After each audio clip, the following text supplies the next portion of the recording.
Hi everyone. Christmas రోజు morning అయితే ఇంకా మా చిట్టి తల్లిని తీసుకొని చర్చికి అయితే వెళ్ళిపోయాము. ఇంకా చర్చ్ అయిపోయిన తర్వాత ఇంకా అందరం కూడా కలిసి ఇంకా ఇంటికి వచ్చేసేసామన్నమాట. ఈ హైతానగర్లో అయితే క్రిస్మస్ సెలబ్రేషన్స్ చాలా బాగా చేస్తారు. మార్నింగ్ అయినా నైట్ చాలా బాగుంటుంది. ఫుల్ లైటింగ్తో డెకరేషన్స్తో మొత్తం కూడా కలకల్లాడుతూ వెలిగిపోతూ ఉంటుందన్నమాట. కాకపోతే నాకు నైట్ వెళ్ళడానికి కుదరదు కాబట్టి మార్నింగ్ టైం మేము వెళ్ళే దారిలో కొన్ని సెట్టింగ్స్ ఉన్నాయి, 2 సెట్టింగ్లు ఆ వీడియో తీశాను. అలాగే ఈవినింగ్ టైం మా వాళ్ళు వెళ్ళి కొన్ని తీసుకొచ్చారు, అవన్నీ కూడా ఫుల్ వీడియోలో అప్లోడ్ చేశాను. కింద లింక్ ఇస్తాను, డెఫినెట్గా చూడండి.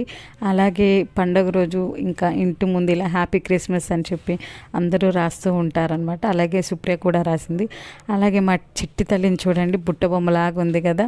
అలాగే ఈ వీడియో కనుక నచ్చినట్టయితే లైక్ చేయండి, సబ్స్క్రైబ్ చేసుకొని సపోర్ట్ చేయండి. Thank you for watching.